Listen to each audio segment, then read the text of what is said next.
And finally, we are now going to prove Euler's theorem. You already know the statement, but let's look at it once more. So here we have a positive integer n, and a is some integer that's relatively prime to n. That means the GCD is 1. Then a to the power phi of n is congruent to 1 modulo n, where phi is Euler's phi function. We start the proof by disposing of this easy case first. If the modulus n is 1, then of course this congruence is trivially true. So that is why we can now assume that n is greater than 1.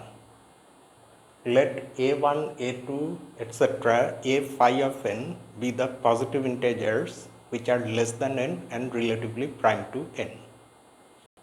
Then by the previous lemma, that means the lemma that we saw in the previous number theory video, by that one, these products where we have multiplied these numbers by a, they are congruent modulo n to these very numbers in some order. That is, we have these congruences. AAI, I am talking about a general product here, is congruent to AI prime modulo n, where these AI primes are just these numbers in some order. Next, we multiply these congruences and obtain this. On this side, we have the product of all these AAIs, and on the right hand side, we have the product of these AJ primes modulo n. That is, we get this congruence, which is just this one. We just manipulated it a little bit. Here we have gathered the a's together and we have got a to the power phi of n, because that's the number of a's. And with that we have these ai's, their product. And because these ai primes are nothing but the ai's in some order, so this product is actually just this product.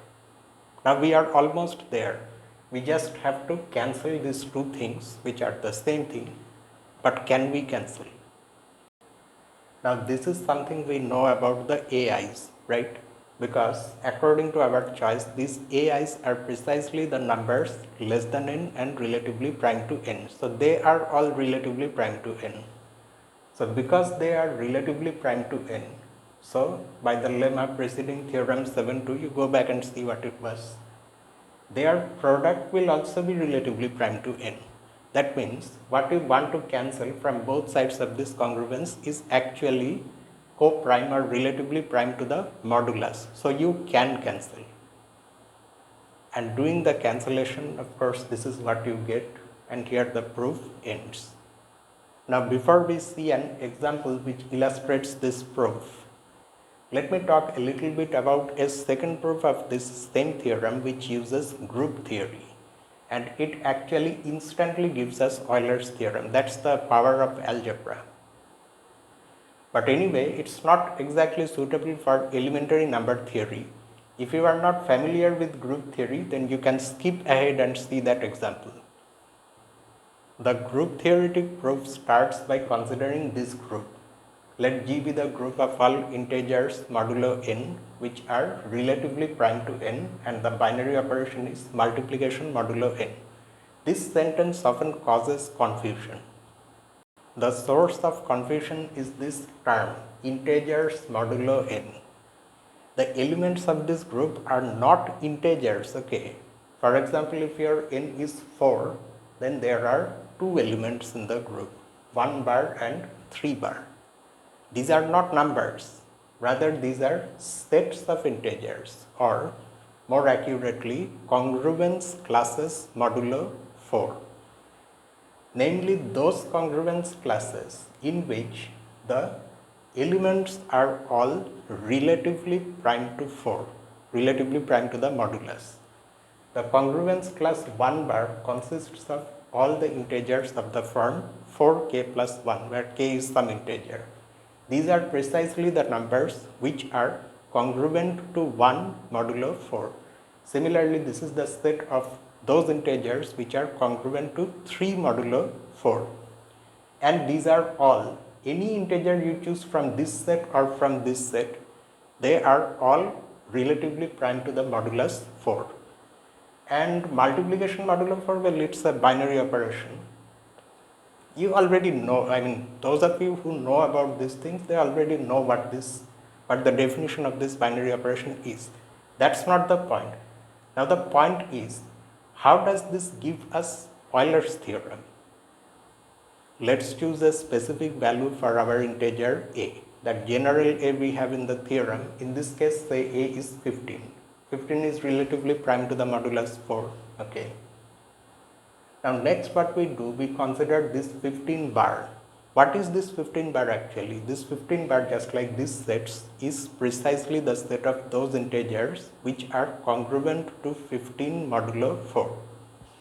It turns out that that is nothing but 3 bar. Let's also see why. The reason is this congruence. 15 is congruent to 3 modulo 4, 15 minus 3 is 12 and 12 is divisible by 4. So if anything is congruent to 3 modulo 4, automatically that thing is also congruent to 15 modulo 4 because congruence modulo n is transitive. So that is why anything that is in this set will belong to this set. And similarly the other inclusion will also be true. Anything that is congruent to 15 modulo 4 is, because of this congruence, automatically congruent to 3 modulo 4. So this is also a subset of this, so that two are equal, okay. Now this is an element in this group, and by one of the corollaries to Lagrange's theorem from group theory, you know that if you raise an element, a group element, to that power where the exponent is the group order, then you get the identity element of the group. In this case the group order is 2, there are 2 elements. So 3 bar squared equals the identity element, which in this case is this. Always it's just that. So that means 15 bar square is 1 bar. Now this is an equation in the group. When you translate this back into congruence, this is what you get. 15 squared is congruent to 1 mod 4. Okay. I'm not going into too much detail as to how these two things are actually the same thing. I mean, you know, if you know, then you know. But what is this 2? This 2 is nothing but phi of 4. It's a fact that the order of this group is precisely phi of n. There are as many elements in this group as the Euler's phi function gives us. So that's how you have the proof of Euler's theorem, slightly different proof using group theory. I did not, of course, again go through the general proof. In an example, it becomes much more clear. Now, let's leave this thing and go back to our elementary number theoretic methods and see the proof done in an example.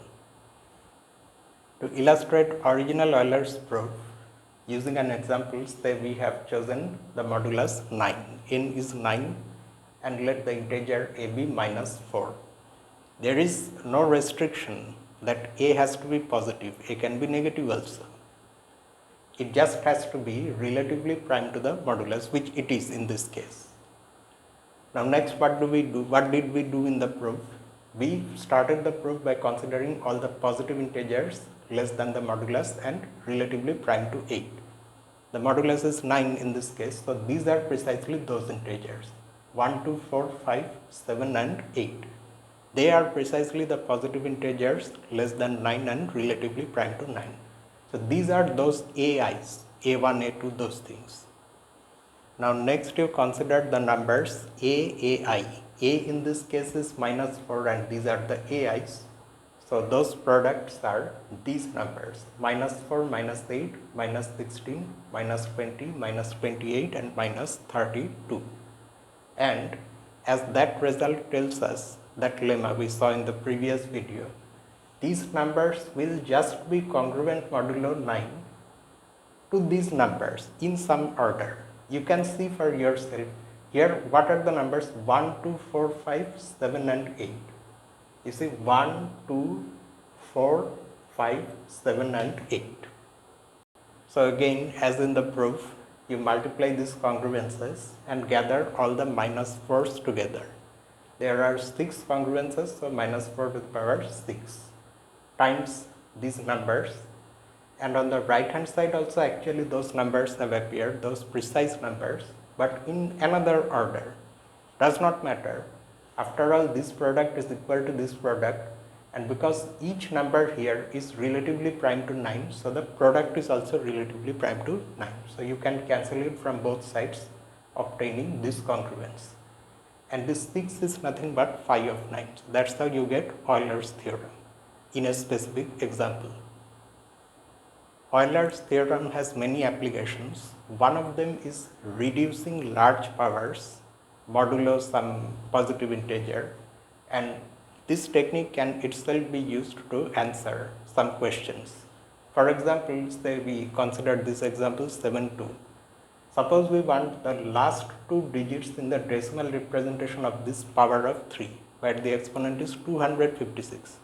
Of course, this does not mean you have to multiply 256 copies of 3, find that number and then see what the last two digits are.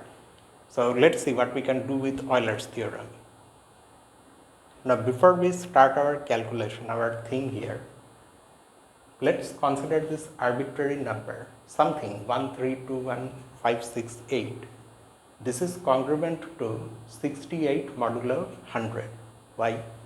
That's because if you subtract 68 from this number, then what do you get? You get 2 zeros in the end. And because of that, that number, that difference will be divisible by 100. So what does this mean? It means that if you reduce a number modulo 100, or to be more precise, if you find the remainder that you get when you divide a number by 100, that remainder actually has those last two digits. So that means we have to reduce this power of 3 modulo 100. In other words, say we divide this number by 100, we want to know what the remainder is. Because we want modulo 100, our modulus is 100. So in anticipation of using Euler's theorem, let's calculate phi of 100 in advance. So you can clearly see that that will be equal to 100 times these two factors, because the only prime divisors of 100 are 2 and 5. And the simple calculation shows that this is 40. Now what can we do with this information? Now note that very conveniently 3 and 100 are relatively prime. In fact, that's why a power of 3 has been chosen. So we can apply Euler's theorem here. Euler's theorem gives us this congruence. 3 to the power phi of 100, which is 40, will be congruent to 1 modulo 100. And this is the key to simplifying our calculation. And now we consider 3 to the power 256.